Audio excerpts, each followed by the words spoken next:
Congratulations for taking ownership of your financial plan by tuning into the Federal Employee Financial Planning Podcast, hosted by Mason & Associates, financial advisors with over 3 decades of experience serving you.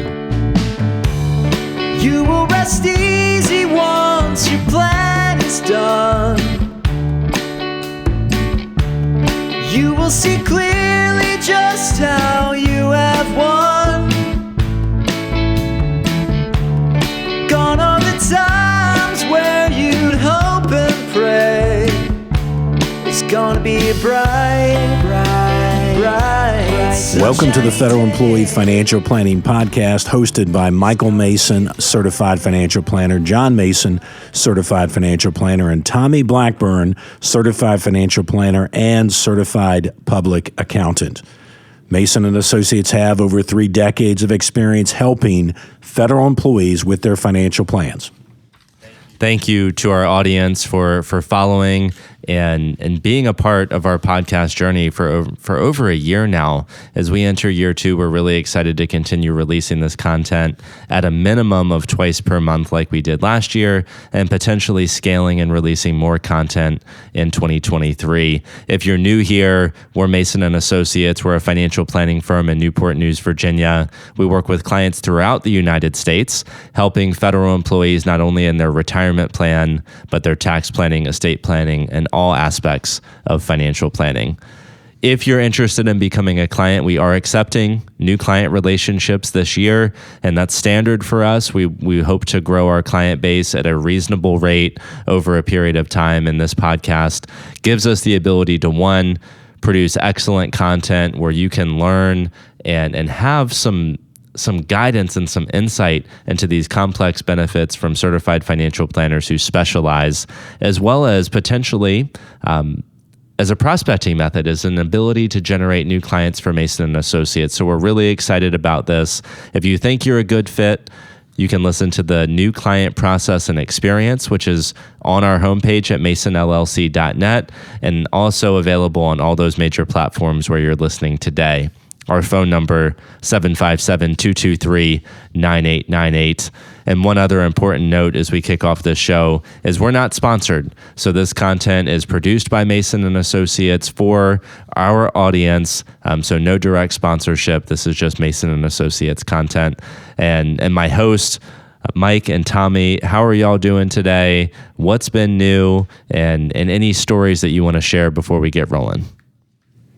What's been new? Well, as this time of year, Congress has been busy right at the end of the year. We don't even know if they've looked at what they've been but we've got a new some retirement tax laws of Secure 2.0 for us to digest. We've begun digesting them. I don't think the president has signed it into law yet, but some changes there, pushing back RMD ages among one of them. Other than that, it's just been fun. It's been really fun. Our firm as a whole, we really celebrate this time of year. We take the week leading up to Christmas off. And it's been a great time to kind of rest, just have time with the family. John, Carter is 3, Zoe's 2.5. So it's a pretty magical time with them, and getting to spend time and see them around the holidays. It's I think that's what's been new. It's been a fun and relaxing time with family. You know, I'm excited as we see. It seems like every year Uncle Sam makes our life easier as financial planners. Should be making everyone's life easier as financial planners, but you actually have to be a financial planner for that to happen. And what do I mean by that? There was times where you go 10, 15 years without any substantial change to the tax code, no changes to the retirement benefits. Hey, seems like every year we're having something. You know, so if you're a financial planner and you're not keeping up with this, then you're not a financial planner. If the people that are helping you don't understand how to capitalize on Secure Act 1 and Secure Act 2, and how about we don't even have all the details, but if you made a mistake, and we truly call it a mistake, and you were married and you left the military and you didn't take survivor benefits, well, there's a get-out-of-jail-free card again for that. This will be the second get out of jail free card, for military survivor benefits. So many things that give us a reason to just stay excited and in tune, because we can take these laws and make a difference in your plan, because we change the things we can change, not the things we can't, which is the direction the market goes. We would never be, I think the right word is disingenuous. Like, we do this podcast hoping that we get new clients. We also do it because we know that all of these changes happen. All of these rules are changing every day. And we can only share it with so many people, so many clients, direct clients. And it is fun to be able to use this podcast as a medium to share and hopefully empower other folks to learn from everything that's going on. So I agree with everything y'all are saying. I think also kind of cool is the Mason and Associates equity transition, where Tommy and I have increased our ownership. Mike and Ken, you guys have reduced yours, and just fully solidifying that succession plan. Ben Rakes is going to be a future partner here. So a lot of good things going on at the firm level that we hope for our audience. Maybe you have a financial planner. What's their succession plan look like? Use us as an example of what one should look like. And then for our clients who listen to this and folks who work with Mason and Associates, we hope that this is very exciting for you, that one, Mike and Ken are still here and very active in the business. As Mike, you're on this podcast with us and serving clients. But two, that there's a plan for when you don't want to be here anymore. I think all of that is really, really exciting. And for me, what I'm very excited about going into this year, and this ties into the episode of today, which is sick and annual leave episode. Sarah and I have planned some RV trips coming up this year. So we've been very thoughtful on how we're going to use our sick and annual leave at Mason and Associates to do some travel with the family. And I constantly think of planning versus reacting and putting things on the calendar, because if we don't, they're just not going to happen. So for example, if we wanted to do an RV trip in February, for example, we can't just wake up in February and think we're going to do it. We need to put it on the calendar and be working towards that event. So planning versus reacting applies also to your leave, not just your tax plan and your retirement plan. It also applies to how you're going to use these benefits too. Absolutely. Well, I guess I was thinking about what am I excited about going into this year. You mentioned your trip. We've got St. Pete coming up in February down in Florida. So we're looking forward to some warmer weather, taking that trip as well. I'm trying to do exactly what you're talking about. Think about throughout the year, when are we going to have some family trips? How are we going to take advantage of our sick and annual leave, as you put it? And I think one of the things to think about here, Mike, is I know all three of us subscribe to this. I know I got it wrong the other day, but Tommy, you and a previous mentor had talked about renting your fun and renting VRBOs and things like that rather than having vacation houses. I think we all subscribe to that philosophy, don't we? Oh, yeah. I mean, I've looked at it. I've looked and said, can I buy this house, on the ocean? Can I? The answer is probably yes. Should I? Or should I just rent somebody else's pain in the neck, right? That's what John called it, which was great. He said, Tommy tells me you should rent your problems. And I was like, I think it's rent your fun, but rent your problems, that sounds good too. So the rent the problems for me, as you guys probably know, is we have this travel trailer, this RV that, for our RV listeners, we are in our weight capacity. We have not exceeded our gross combined vehicle weight rating or our GVWR on anything, but we're close. So I have felt the need to go in search of a 3/4 ton or a 1 ton truck for some of these longer trips. I found out at Enterprise, you can rent a 1 ton diesel F350 Chevy 3500 for I don't say it to be downplaying, for $1,200 for a month. So if you were to go on a month-long trip, you can rent your problem. My problem is I don't have a 1 ton truck that maybe I would like to have to do that west trip. So I can rent my problem or rent away my problem, which is a lot cheaper than going out and buying a brand new 3/4 ton or 1 ton pickup right now. So Sarah and I are very proud of that decision to rent the truck when we need it, rather than see the property tax, the insurance, the monthly payment associated with something that we only need a couple times a year. Yeah, and the F-350 driving 7 miles to the office, right? When you're not, so you can have a $800 truck payment for the next 5 years, or a $1,200 once a month, maybe 3 times a year, rent. So it makes a bunch of sense. And I guess what we're coming down to, because we haven't talked about sick or annual leave at all, I'll throw in one other thing. It's planning versus reacting. It's planning on everything. It's planning your vacation. If you just show up at Yellowstone National Park, you're probably not going to be real happy if you don't plan it out. And if you just show up in retirement and think that one day you can come in here to work, go to NASA to work, go to Norfolk Shipyard to work, and the next day you can stop that cold turkey and you don't have anything to replace it with. So it's not just the money, in retirement. It's the lifestyle. It's who you are, who you were at work, and who you're going to be once you've retired. It's very overlooked, and I think it's because so many people might spend, like we talked about in another episode, is we don't know the score of the game. We've been playing this round of golf. We have no idea if we're over par or under par, so we just keep playing. Well, if we know we're winning, then we can turn the page and say, now that we know we can do this, how are we going to fill our day? And we've seen clients do it really, really well. We've seen them be able to enjoy their retirement and have a plan. And we've also seen some clients who have kind of hidden under a rock and have gotten scared and don't do anything and have lost their identity. And it's unfortunately part of the financial plan not given enough consideration is how are we going to fill our day? So here we are, and this episode is sick and annual leave.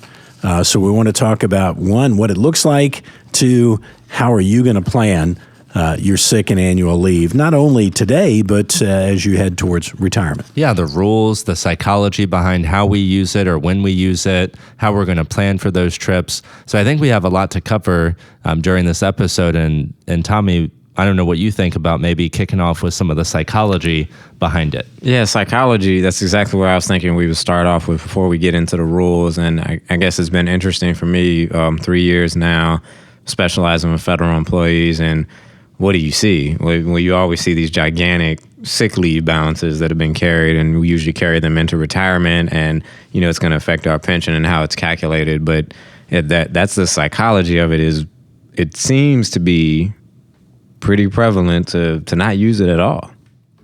I agree. I have a client who's retiring probably at the end of this year that has more sick leave than I've ever seen. I think it's like 15 or 16 months of unused sick leave.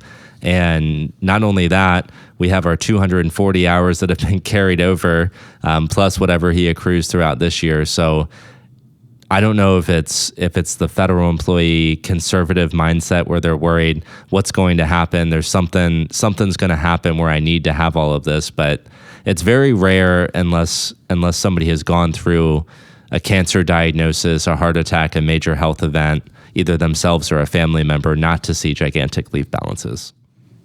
Yeah, and I guess is that the reason? Maybe that's the reason for some of them. You think it's another reason that people are, by and large, doing this?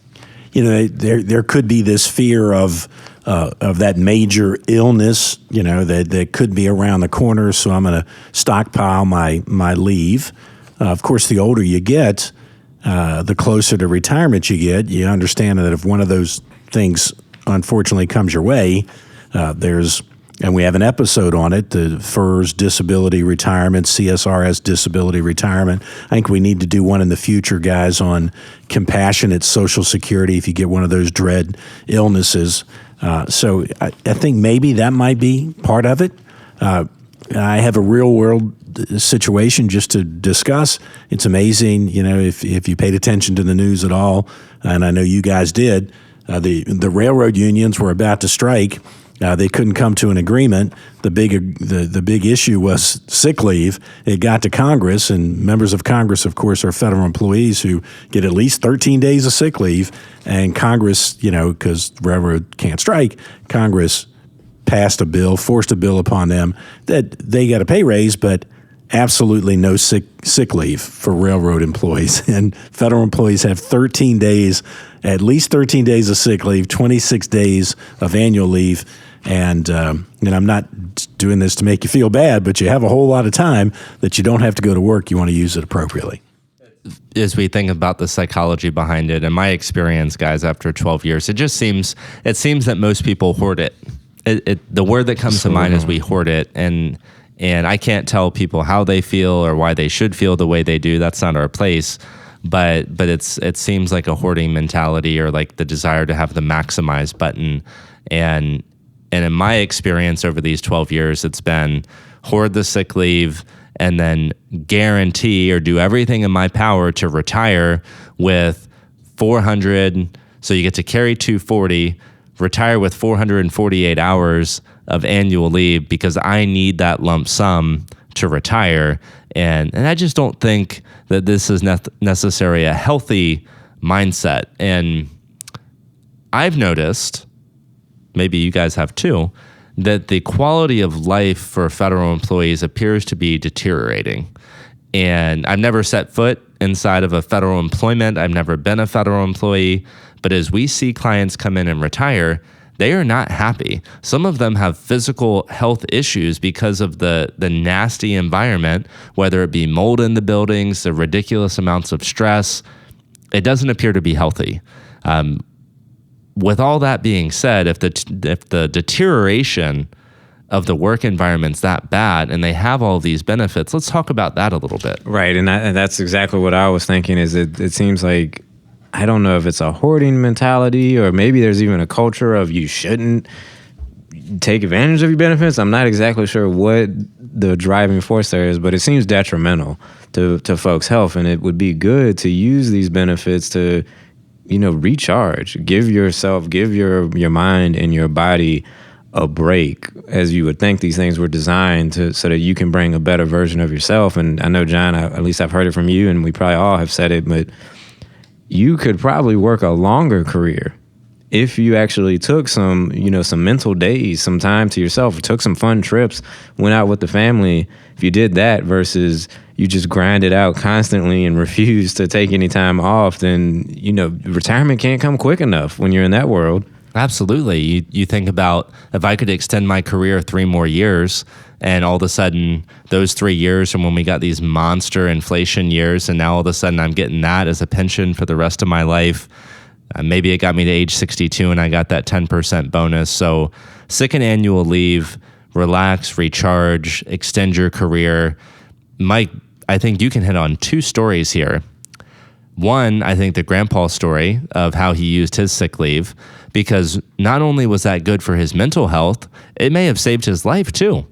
And so I think talking about that, and then also I think about where you and Ken are in your career, is you don't necessarily have sick and annual leave, but you have enough money to retire, but you still like what you're doing. So you're kind of enjoying this part of your career while you're like half retired and half working. And our clients have that opportunity too. So maybe you can touch on that a little bit. Yeah, and before I tell the dad story, guys, I just want to reiterate what you said. Saving up that 240, so you get a big check February of the year, that you retire. I guarantee you 5 years down the road, that big check meant nothing to you. And if you needed that check, then that means you didn't have a financial planner, right? But that trip you missed out on, that 2-week trip that you missed out on, that could have been, the one that you've got pictures of, that you tell your grandchildren's about forever. You'll remember that trip. You're not going to remember that check. So think about that. Yeah, I was born and raised in Northern Virginia. Dad worked at the National Institutes of Health. We lived in Woodbridge. Back before it was crazy, he could get to NIH in about 45 minutes. Springfield, Virginia, was about 15 minutes from the house. He got to the point in the last 5 years of his career that if he couldn't get past Springfield, in 15 to 20 minutes, maybe it was 30, he was sick. He'd turn around, come home, and call in sick. He says, it would take me forever to earn the same amount of money in retirement, from that extra income from sick leave. So I'm just not going to stress myself out.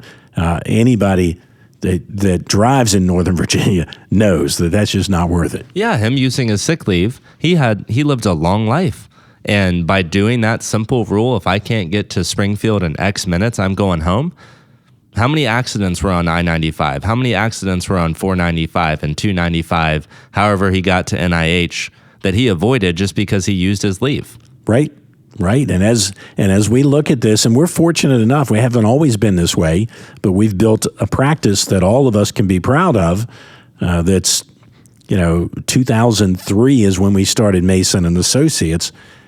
Built a practice that, and I don't mind us talking about it, that we take as much leave as we want because we all get the job done. And guess what? When you give somebody as much leave as they want, they typically don't take as much as they would otherwise. But, I've got the ability to maybe work 10 more years, I hope, with my top clients because I can take the leave I want. It is part of my retirement because this is part of who Mike Mason is. I love what I do. So this is a half retirement for me because I'm not good enough to play golf every day. And even if I were, I probably wouldn't enjoy everyday golfing. And our federal employee clients and private sector clients, a lot of them have similar opportunities, whether it's phased retirements or part-time work, or even just like using a little bit more of that leave and starting to do some of these, honey, one day when we want to go to Yellowstone or do a trip to Alaska. Well, when you're a GS 14, 15 SES and you're making great money and you have leave, maybe we can lower TSP contributions, start doing some more of these trips while you're still actively working. What's holding us back if it's not financial and it's the job we understand, maybe it's time to retire and move to that next chapter. Well, part of that, though, is the saying we have, you got to know the score, right? So just like Mike, take your personal example you just said there where you're working these 10 years and enjoying every bit of what you do, but you're doing it because you enjoy it, because it's structured in a way that you love what you do and you can keep doing it. Versus, because you know the score, I'm sure you could walk any day if you wanted to. But you're doing it because you want to do it. So it just brings you back to that. Know your score is such a good phrase. It's tremendous, and we do have an episode on Know the Score, right? If not, just listen to all of them and you'll hear the story. But John, you guys both reminded me, and you said it so clearly. How much easier is it to get on the airplane and turn left when you're actively working as a SES or a GS-15 and you're just taking leave? I know for me, when Bobby says, hey, we're going to go out to Yellowstone and I'm working on the accommodations and the private tours, do you think it's okay if we sit in business class? And I said, no, it's not okay. I'm not going to sit on an airplane that long in anything other than first class. Well, it's a whole lot easier to make that decision when, yes, you're ready to retire and you're still working. So you should think the same way. You can afford this. Remember, you're a millionaire and your defined benefit pension. How about planning like one? It's easier to spend W-2 money, which is getting up and going to work money, than it is 1099-R money, which is money that you scrimped and saved and put into TSP and lived through 2008 and lived through 2002 and lived through 2022. It's a lot harder to spend 1099 money than it is W-2 money. And our clients and those listening to this podcast, it's a good way to start doing these trips while you still have the W-2 income. I can tell you this, my dad, once it went into the vault, it just never came out, and many of our clients, because you've been frugal your entire career. I will tell one great story. They are retired. I won't get any closer to this, but both retired federal. They just did this around the world trip. Around the world, and this firm only takes like 25 or 30 couples. It's a private plane everywhere you go, private tours everywhere you go.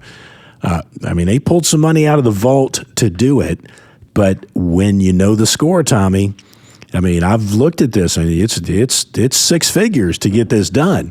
But think about that. It would have been maybe easier for them to do that with 3 or 4 months worth of leave when they were active, but I tip my hat to them because that's doing retirement the right way. Well, and another thing you said, though, comes back to me, which is if you know the score, you're not going to notice that 6-figure check. I mean, and we've all been trained that it's going to be a little painful writing that 6-figure check for this trip, but you're going to remember that trip for the rest of your life, and maybe your family will as well. But that money, it's probably not. I mean, as long as it didn't create stress in your life to take that money out, which it shouldn't have, and it wouldn't have if it's our clients. We wouldn't, we'd advise them otherwise. So that resonates with me. You think about what you're going to remember here. It's the memories. Yeah, I might even suggest to you now. We're not telling you, to just burn all your leave, but I would say in the home stretch. There is an episode of when this is you're our first episode. Yeah, when you're in the home stretch, which means you've got maybe you're 60 years old. You have no other. The house is paid off, and why don't you travel from 60 to 65? Heck, you might find that you like your travel so much that when you thought you're going to retire at 64, you go from 60 to 67 because you're burning your leave while you're making the most money you can make, and you're in the home stretch, and you're turning left when you get on the airplane. Well, I think we did a good job, guys, covering like the psychology and the emotional side of this, and using that leave and having the ability to enjoy it while you still have the W-2 income, we think makes all the sense in the world. And one kind of like mental hack that I think the three of us do, and I know Ken and Ben do as well with clients, is when clients retire, because this is sick and annual leave, and now it's also kind of dovetailing into vacation planning, is we will do a distribution from an IRA or TSP for their required living expenses. So let's say that they need an extra $2,000 a month for living expenses, but the plan supports another $30,000 withdrawal on top of that. What we typically advise our clients is take the $2,000 a month necessary for your required living expenses. Call me twice a year when you're ready to do those two $15,000 trips, and we'll send you a distribution for those trips. Why do we do that? Because we create memories with those lump sum withdrawals. If we were to increase their monthly draw, chances are it's going to get spent. More hot dogs, more hamburgers, more Starbucks coffee. Mental accounting, right? Even if it's either call me on demand when you're ready for, give us a heads up, give us some courtesy to do our job here, but do it that way. Or we can schedule it. We can do it twice a year already. It's already been allocated. Or we do it at the beginning of the year. We'll give you a lump sum drop in there, but it's just a mental accounting where if it comes out in a monthly installment, it's harder to account for some reason. Whereas you get that lump drop, that's your vacation money. So just another way of saying, like, let's be really thoughtful on how we want to do our vacations. Let's make sure that we're enjoying our money. It doesn't get lost in the shuffle. I think all of these things really kind of wraps up that psychological and emotional aspect around leave and vacation. Let's talk a little bit about the rules. How much, if you have over 15 years of service, how much leave are you accruing on a paycheck basis? And then maybe after we do that, we can talk about retirement and then close with any other action items. Okay, so if we're over 15 years of service, we're getting 1 day of leave per pay period. So there's 26 pay periods in a year, so 26 days of leave per year. And your sick leave after like 15 years of service, you get half day of sick leave per pay period. So that's 13 days of leave per year. And overwhelmingly, guys, and we see it, and we've thrown this number out multiple times, most of our clients are federal employees, and 9 out of 10 of them, or maybe even 10 out of 10, depending on the year you're looking, carry over their 240 hours of annual leave from year to year, which basically results in 208 hours that we have use or lose. So we carry our 240, we've got 208 that we have to use, lose, burn, donate, something before the end of the year. As we think about the W-2 travels and thinking about all of this, what if we change the rules of the game a bit? So what we do is we like to have all of our client meetings in April and May. How can we maybe enhance our clients' quality of life as it relates to annual leave? Should they only use those 208? Or should we somehow use those 240 hours? What do we think would be a better plan? I think if your job will allow it, taking some of these lifetime trips, I think is where you're going, right? Like, let's say we built up our 240. Let's let's drain. Let's take a couple week vacation or maybe a month trip somewhere. Is that where you're going with this? Yeah, I don't know if the government in various positions will allow it, but I'm thinking, okay, I have 208 hours that I have to use. What if once every 5 years, instead of carrying forward 240, I carried forward 140? Right now, all of a sudden, I've got 308 hours that I have to use that year. And then it builds back up to my 240, and then I drain it again to 140. Like, why, if the government allows you to do that, now we're having these awesome trips, these once in a lifetime, while we still have W-2 income. It just seems like it makes sense, but we're not seeing that happen in practice. I'm just wondering, what are you carrying it forward for? What's going to happen, right? Because the most you're going to have is, 408? That's the most you're going to have. And what's the plan for it? If there's a plan, and if the only plan is a big check, then I would hope that you reconsider that. Because if that big check, I've said it earlier, you're not going to remember that big check at retirement. 2 years after retirement, you will remember using that 240 hours of leave every year. Well, to your point, Mike, and again, I've never been a federal employee, but I'm trying to think about like the old rules or like the old adages. Like, we've done radio shows and podcast episodes, I think, talking about how the old rules are not necessarily the same as the new rules. For instance, if your mortgage dropped by 2%, you should refinance. That's almost true again, by the way. But now, the last 10 years, it's like if your mortgage dropped by 0.5% or 0.25%, it made sense to refi. What am I getting at? Well, in 1984, when you were hired with the federal government, you had zero leave, everything was scary, you had no emergency fund, you couldn't retire, and you were broke. So we probably needed to not take a lot of vacations and do these things, because what if there was an emergency? So now let's fast forward. You're 60 years old, you have $1 million, $2 million, whatever you've saved in your TSPs and retirement plans. You're perfectly capable and ready to retire. If life throws you a curveball, I'm out. Standard form 3107, I think, is the first retirement form. I just retire. I don't need that sick or annual leave because I can just retire. So you could almost make a case that once you've made the decision to retire, your need to carry leave is almost zero.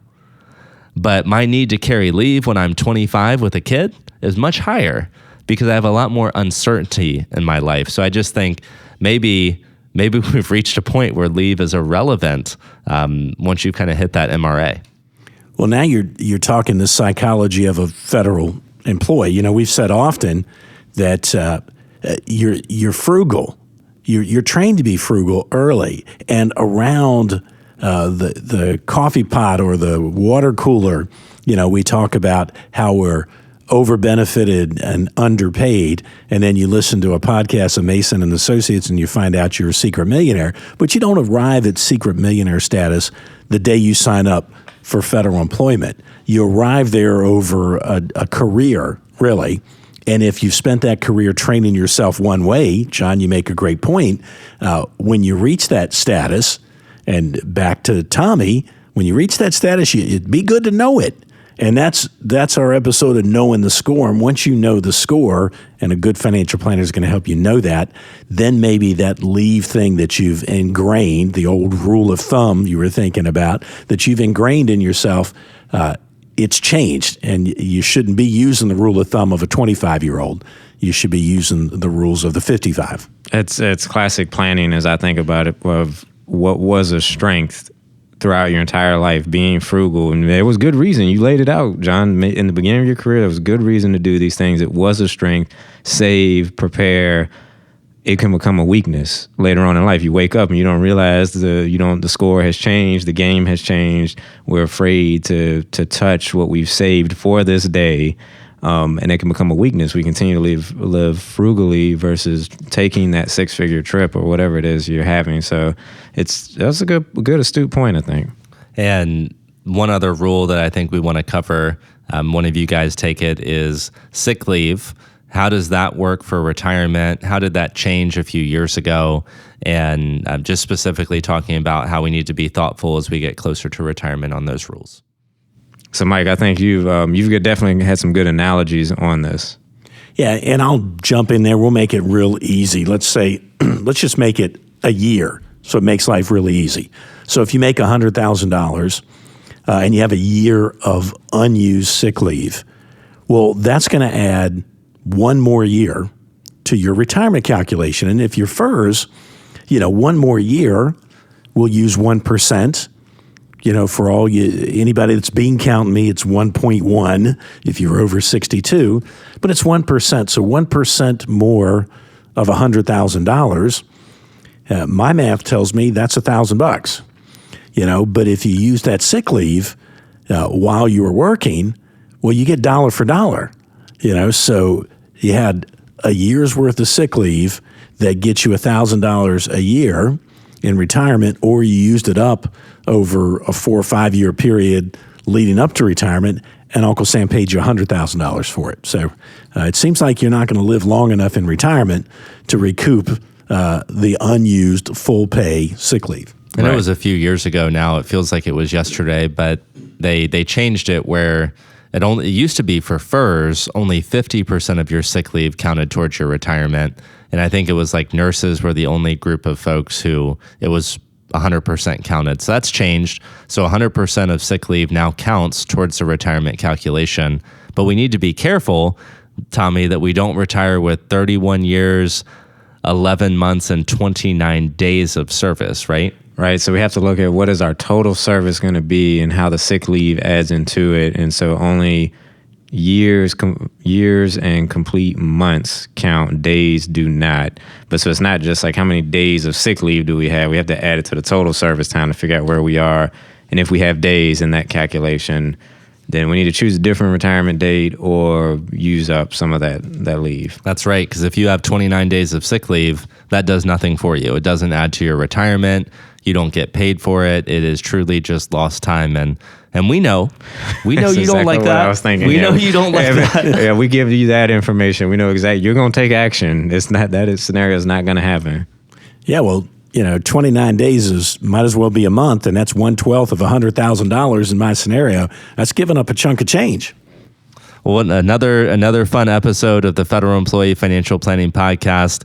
Big shout out, Mike and Tommy, for doing an excellent job tonight as we record this, and Ben and Ken, the other financial planners. You're going to see them or hear them on a future podcast episode. We don't do this enough. Thank you to Mason Support, which Bobby Mason, Lynette, Kelsey, and everybody that we have helping not only the advisors, but our clients. We've got a great team here at Mason, and everybody deserves a shout out. And you do too, our audience. Thank you. To our followers who tune in every 2 weeks to hear the new episodes. If you're new, for tuning into this one, make sure you follow us. We'd love to see this podcast continue to grow. And more importantly, we'd love to hear from you. Please leave us some comments. Send us an email to masonfp@masonllc.net. That's Mason Foxtrot Papa at masonllc.net. What keeps you up at night? What are your fears? What are your concerns? What are the questions that nobody else can answer? We'll answer them on a future episode of the Federal Employee Financial Planning Podcast. You will rest easy once your plan's done. You will see clearly just how you have won. The topics discussed on this podcast represent our best understanding of federal benefits and are for informational and educational purposes only and should not be construed as investment, financial planning, or other professional advice. We encourage you to consult with the Office of Personnel Management and one or more professional advisors before taking any action based on the information presented.